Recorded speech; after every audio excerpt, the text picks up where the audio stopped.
अस्सलाम वालेकुम। मेरा नाम हफ़ीज़ हैदर है और मैं क्लिनिकल साइकोलॉजिस्ट हूँ। कुछ ऐसे भी मरीज़ जो है वो साइकोलॉजिकल प्रॉब्लम में जो है वो शिकार होते हैं कि फ़ौरी अचानक से और फ़ौरी तौर पे जो है अपने इमोशंस को जो है वो एक्शन के रिएक्शन में बदल देते हैं। जज़्बाती कैफ़ियत में आ जाती हैं, गलत फ़ैसले ले लेते हैं और क्विक रिस्पॉन्स करते हैं और ऐसा रिस्पॉन्स जो एनवायरमेंटली एक्सेप्टेबल नहीं होता, जो हमारी सोशली एक्सेप्टेबल नहीं होता। अक्सर लोग जो है गुस्से में आकर जो है कुछ गलत फ़ैसले ले लेते हैं, सुसाइड कर लेते हैं, अपने आप को नुकसान पहुँचा लेते हैं। आज मैं बात कर रहा हूँ उन लोगों की। कुछ अलामतें मैं आप लोगों के साथ शेयर करता हूँ। बेसिकली ऐसे केसेस भी जो है मौजूद हैं कि कोई घर में छोटी-सी बात हुई है तो फ़ौरी तौर पे जज़्बाती कैफ़ियत में जो है आकर जो है जिस्म पे टक लगा लेते हैं। छुरी, तेज़ नोकदार चीज़ के साथ, ब्लेड के साथ या कैंची के साथ या किसी और नोकदार चीज़ के साथ जो है कट लगा देते हैं। अक्सर पेशेंट आते हैं हॉस्पिटल सेटिंग्स के अंदर जो है उनकी बॉडी के ऊपर हेड से लेकर पाँव के टो तक जो है कोई ना कोई कहीं न कहीं नुकसान जो है वो किया होता है उन्होंने अपना और जो है मुख्तलिफ जो है जगह पर जो है वो औज़ार तेज़ के साथ जो तेज़ औज़ार होता है उसके साथ जो है अपनी बॉडी को डैमेज किया होता है। निशानात पड़े होते हैं बॉडी के ऊपर और इस कदर जो है वो मुश्किल में होते हैं लेकिन वो कहते हैं नहीं, हमें तो कुछ नहीं हुआ। उन्हें अपना खून बहा के अपनी बॉडी को जो है ज़ख्म देकर जो है सैटिस्फैक्शन मिलती है। उनका स्ट्रेस रिलीज़ होता है और वो अपने आप को डैमेज करते हैं।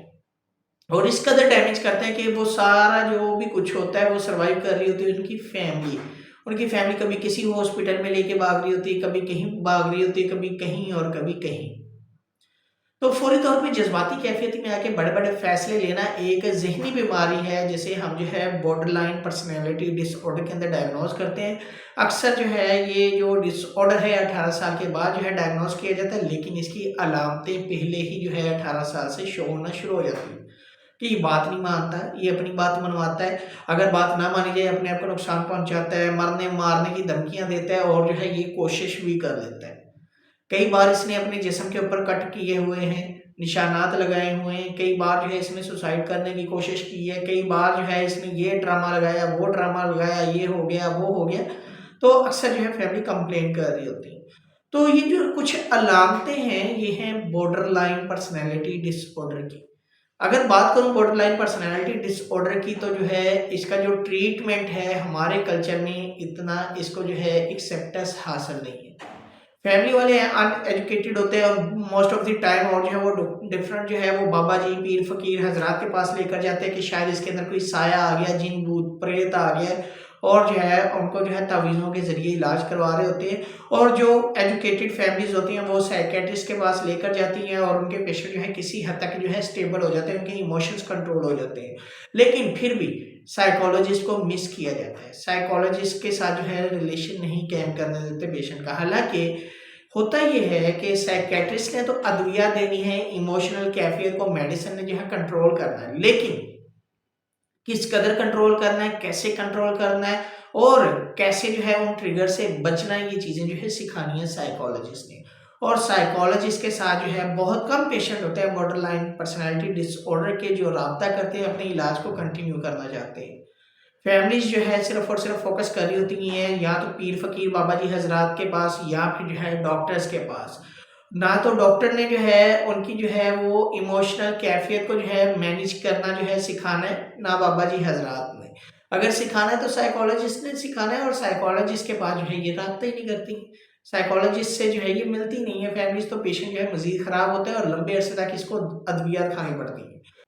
अगर पेशेंट को जो है बर वक़्त जो है साइकियाट्रिस्ट के साथ-साथ साइकोलॉजिस्ट से भी जो है वो राब्ते में लेकर आया जाए और जो है प्रॉपर उसका जो है साइकोथेरेप्यूटिक प्रोसीजर के ज़रिए इलाज करवाया जाए, जो है उसमें कदरे बेहतरी आ सकती है। लेकिन होता ही नहीं है ऐसे। सिर्फ़ यही होता है कि जो है एक चैनल को फ़ॉलो कर लिया कि जनाब मेडिसिन ले ली, अब पेशेंट ठीक हो जाएगा, घर ले जाएँगे, कंट्रोल कर लेंगे, कुछ नहीं होता, किसी न किसी तरह कंट्रोल करेंगे। लेकिन जब तक मेडिसिन खाता है थोड़ा-सा जो है पेशेंट के अंदर सुस्ती रहती है, मेडिसिन कंट्रोल करके रखते हैं और जैसे ही मेडिसिन में कमी आती है दोबारा से वही मसले और पेशेंट की ज़िंदगी का बेड़ा गर्क हो जाता है। सीधी-सी बात है।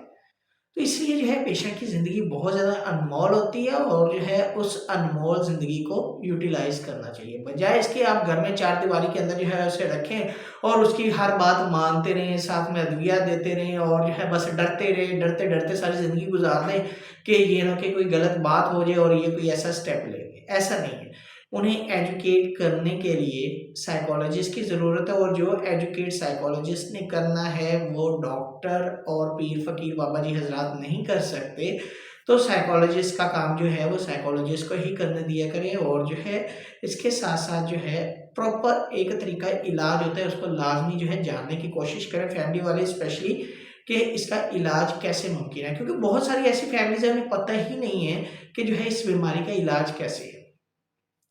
तो बॉर्डरलाइन पर्सनैलिटी डिसऑर्डर जो है अगर साइकोलॉजिस्ट के पास आता है तो साइकोलॉजिस्ट के लिए भी बड़ी जो है वो एक डिफ़िकल्टीज़ होती हैं इस चीज़ को मैनेज करने के लिए कि उनके इमोशंस को, उनके आउटबर्स्ट को जो है कैसे कंट्रोल किया जाए, कौन-कौन से टैक्टिक्स और कौन-कौन सी टेक्निक्स को इम्प्लीमेंट किया जाए और कैसे जो है इन्हें दोबारा से री-एजुकेट जो है चीज़ों को करवाया जाए और कैसे जो है इनके इमोशंस को जो है कंट्रोल करना इनको सिखाया जाए।